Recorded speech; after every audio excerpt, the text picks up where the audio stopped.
ప్రపంచంలోని పురాతన నాగరికతల్లో ఈజిప్ట్ కూడా ఒకటి. 4000 సంవత్సరాల నాటి పిరమిడ్లు ఎన్నో మిస్టరీలకు కేర్ ఆఫ్ అడ్రస్.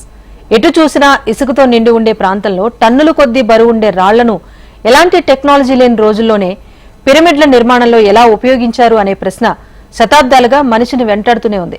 ఇప్పుడు ఆ ప్రశ్నకు సమాధానం దొరికింది. University of North Carolina Wilmington great మిస్టరీని చాలా సింపుల్ గా తేల్చేసింది.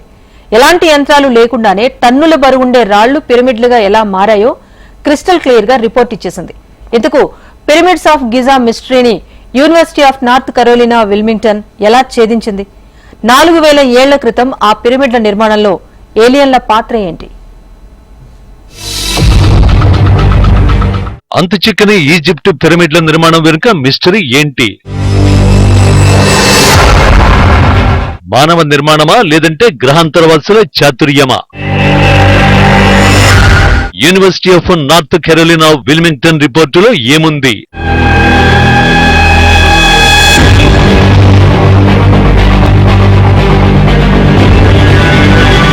ఈజిప్ట్ ప్రపంచంలోని పురాతన నాగరికతల్లో ఒకటైన ఈ దేశం ఎన్నో అంతు చిక్కని మిస్టరీలకు కేర్ ఆఫ్ అడ్రస్.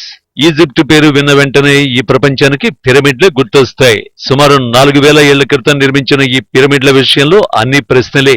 ఎందుకంటే ఎటు చూసినా ఇసుకే కనిపించే చోట ఇంతెత్తున నిర్మాణాలు చేయడం మానవ మాత్రుల వల్ల అయ్యే పని కాదు. పైగా ఈ పిరమిడ్ల నిర్మాణానికి టన్నుల బరువుండే రాళ్లను ఉపయోగించారు. ఎలాంటి మిషనరీ లేని కాలంలో అంత బరువుండే రాళ్లను ఒకదానిపై మరొకదాని పేర్చడం అంటే మాటలు కాదు. కానీ 4000 సంవత్సరాల క్రితమే అది జరిగింది. అందుకే ఈజిప్ట్ పిరమిడ్లు ప్రపంచ వింతలో చోటు దక్కించుకున్నాయి. ఆ మిస్టరీని ఛేదించడానికి ప్రపంచవ్యాప్తంగా ఉండే శాస్త్రవేత్తలు కూడా పోటీ పడ్డారు. కానీ శతాబ్దాలుగా వాళ్ళ ప్రయత్నాలు ఆశించిన ఫలితాన్ని ఇవ్వలేదు. తాజాగా ఆ నిర్మాణాల వెనుక ఉన్న మిస్టరీ వీడింది. University of North Carolina Wilmington అధ్యయనం 4000 ఏళ్ల రహస్యాలు ఛేదించింది.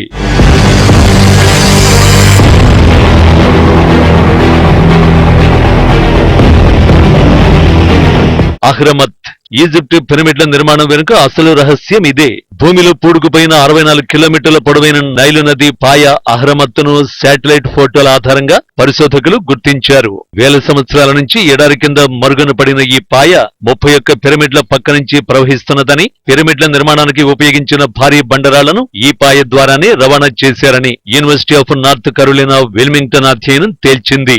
అరబిక్ లో అహ్రమత్ అంటే పిరమిడ్లు అని అర్థం. అంతరించిపోయిన ఈ నదీ పాయను కనిపెట్టడం వల్ల మిడిల్ కింగ్డమ్ లో ఖననాలు చేసిన ప్రాంతంలో పిరమిడ్లు ఎందుకు ఎక్కువగా ఉన్నాయో వివరించడం సులభమవుతుందని శాస్త్రవేత్తలు చెబుతున్నారు. ఈ బండరాళ్లను మోసేందుకు అప్పటి ఈజిప్షియన్లు మానవ శ్రమ కంటే జల ప్రవాహ శక్తిని ఉపయోగించుకొని ఉండొచ్చు.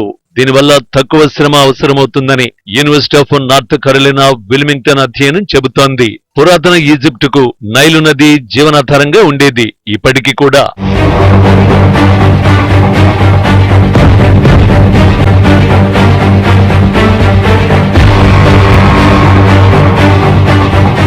ఈజిప్ట్ పిరమిడ్ల చర్చ వచ్చిన ప్రతిసారి గ్రేట్ స్ఫింక్స్ ఆఫ్ గిజా ప్రస్తావన కూడా ఉంటుంది.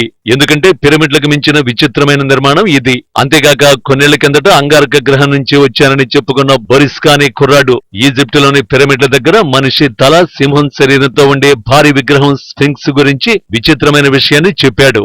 ఆ స్ఫింక్స్ దగ్గర ఓ రహస్యం ఉందన్నాడు. అది బయటపడితే భూమిపై లైఫ్ పూర్తిగా శాశ్వతంగా మారిపోతుందన్నాడు. మార్స్ కి చెందిన గ్రహాంతరవాసులు ప్రాచీన ఈజిప్ట్ వాసులతో బలమైన సంబంధాలు కలిగి ఉండేవారని, తాను మాత్రం గత జన్మలో ఈజిప్ట్ నుంచి మార్స్ కి ఎగిరిపోయానని చెప్పాడు. ఆ జన్మలో తాను స్పేస్ షిప్ పైలట్ అని చెప్పుకొచ్చాడు. స్ఫింక్స్ రహస్యం బయటపడాలంటే దాన్ని తెరవాలని, దాని చెవిలోనే స్ఫింక్స్ ను తెరిచేందుకు ప్రత్యేక మెకానిజం ఉందని సంచలన ప్రకటన చేశాడు. ఇలా గ్రేట్ స్ఫింక్స్ ఆఫ్ గిజా గురించి ఆశ్చర్యకరంగా చెప్పడంతో ఒకసారిగా ప్రపంచం దీని గురించి మాట్లాడుకోవడం మొదలుపెట్టింది.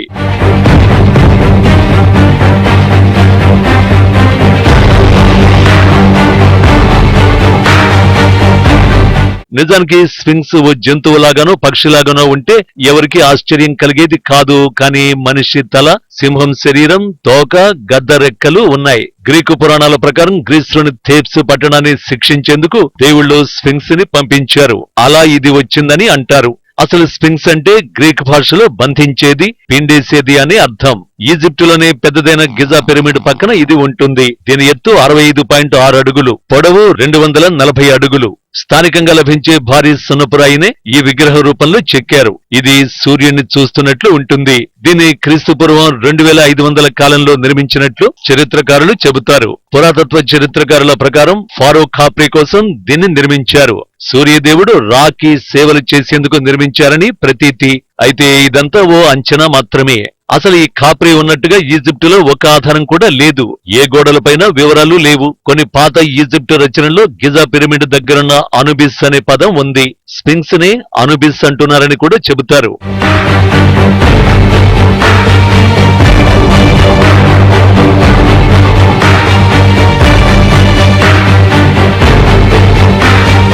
మరోవైపు స్ఫింక్స్ మిస్టరీని ఛేదించడానికి న్యూయార్క్ యూనివర్సిటీ సైంటిస్టులు చాలా ఏళ్ల క్రితమే రంగంలోకి దిగారు. ప్రస్తుతం స్ఫింక్స్ ముఖమంతా ఎవరో చెక్కేసినట్లు ఉంటుంది. సింహం శరీరం పైన కూడా చాలా గీతలు పడినట్లు ఉంటుంది. దీనికి కారణం ఏంటంటే వాతావరణంలో మార్పులు, గాలుల వల్లే ఇలా అయిందని కొన్నాళ్ల వరకు పురాతత్వవేత్తలు భావించారు. అయితే భూగర్భ శాస్త్రవేత్త, బోస్టన్ యూనివర్సిటీకి చెందిన డాక్టర్ రాబర్ట్ స్కోచ్ ఓ కొత్త విషయాన్ని చెప్పారు. ఈ గీతలు వాతావరణంలో మార్పుల వల్ల వచ్చినవి కావన్నారు, భారీ వర్షాల వల్ల వచ్చినవి అని తెలిపారు. ఆ ప్రకారం చూస్తే క్రీస్తుపూర్వం 2500 సంవత్సరాల నుంచి ఈ పిరమిడ్ ఉన్న చోట భారీ వర్షాలు లేవు, అంతకు ముందు ఉండేవి. అందువల్ల ఇది అప్పటిది అని అంచనా ఉంది. అయితే ఇక్కడ మరో సమస్య కూడా ఉంది. వర్షాలే కారణమైతే స్ఫింక్స్ లాగానే ఇక్కడి మిగతా కట్టడాలకు కూడా ఇలాంటి గీతలు ఉండాలి. కానీ గిజా పిరమిడ్ కి ఇలాంటివి లేవు కాబట్టి దీన్ని ఎలా నమ్మాలి అనే ప్రశ్న ఉదయించింది.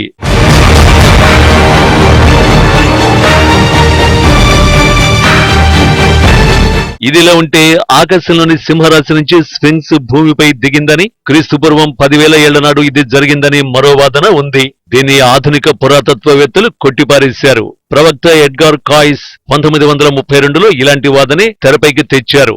ఆయన చెప్పిన ప్రకారం అట్లాంటీషియన్లు క్రీస్తుపూర్వం 10,500 కాలంలో స్ఫింక్స్ ని నిర్మించారు. దీని కింద ఓ రహస్య గది ఉంటుంది. దాన్ని రికార్డుల గది అంటారు. అందులో అట్లాంటియన్ల నాగరికత, విజ్ఞానం, మానవ జాతికి సంబంధించిన పలు రహస్యాలు ఉన్నాయి. ఇందులో నిజానిజాలు తేల్చడానికి సైంటిస్టులు ఆధునిక పరికరాలతో పరిశోధించారు. నిజంగానే స్ఫింక్స్ కింద చక్కటి గదులు ఉన్నట్టు తెలిసింది. రాబర్ట్ బావెల్ తన పుస్తకం secret chamber, the quest for the hall of records ప్రకారం ఈజిప్టు పురాతత్వవేత్త, మాజీ మంత్రి జాహీ హవాస్ స్ఫింక్స్ ముందు తవ్వకాలు జరిపించారు. అక్కడ ఎర్ర రంగులో గ్రానైట్ రాయి కనిపించింది. మామూలుగా అయితే అక్కడ సున్నపు రాయి కనిపించాలి. అలా లేదు కాబట్టి గిజా పిరమిడ్ ఉన్న ప్రాంతం లోపలి భూమిలో ఏదో ఉంది అని బావల్ అంటున్నారు. ఒకవేళ నిజంగానే గది ఉంటే అందులో భారీగా నిధి నిక్షేపాలు ఉండొచ్చనే అభిప్రాయం ఉంది. ఆ విషయం తెలిసిన ఈజిప్టు ప్రభుత్వం సీక్రెట్ గానే ఉంచుతుందనే వాదన కూడా ఉంది.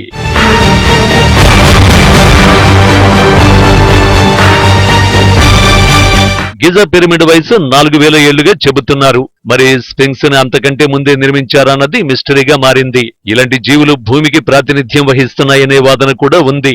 ఇలాంటి ఎన్నో ప్రశ్నలకు సైంటిస్టులు చాలా కాలంగా సమాధానాలు వెతుకుతూనే ఉన్నారు. ఈ క్రమంలోనే 1981లో జియాలజిస్ట్ ఫరూక్ ఎల్ బాజ్ ఇచ్చిన వివరణ అందరినీ ఆకర్షించింది. ఆయన చెప్పిన దాని ప్రకారం పిరమిడ్లను కావాలని నిర్మించినట్టుగా గ్రేట్ స్ఫింక్స్ ను ఈజిప్షియన్లు నిర్మించలేదు.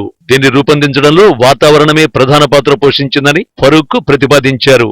ఆ తర్వాత ఫరూక్ లేవనెత్తిన అంశాలపై అత్యాధునిక టెక్నాలజీతో న్యూయార్క్ యూనివర్సిటీ శాస్త్రవేత్తలు పరిశోధన మొదలు పెట్టారు.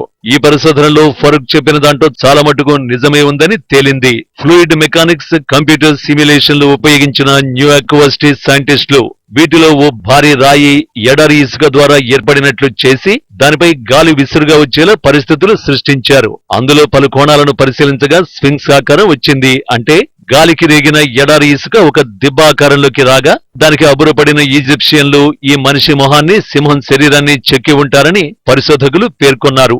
ఈ మొత్తం నిర్మాణంలో 80% ప్రకృతి సహజమైనదేనని, 20% ఈజిప్షియన్ల కృషి అని తేల్చి చెప్పారు.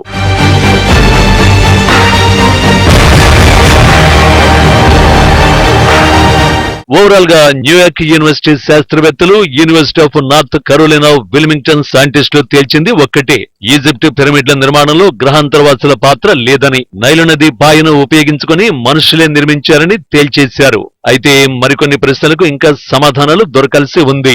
నైలు నది పాయలతో టన్నుల బరువుండే రాళ్లను తరలించడం కష్టం కాకపోవచ్చు, కానీ వాటిని ఒకదానిపై ఒకటి అంతెత్తున పేర్చడానికి ఎలాంటి మెకానిజం వాడారనే ప్రశ్నకు సమాధానాన్ని వెతకాల్సి ఉంది. ఇప్పుడు ఆ ప్రయత్నంలోనే ఉన్నారు university of North Carolina Wilmington సైంటిస్టులు.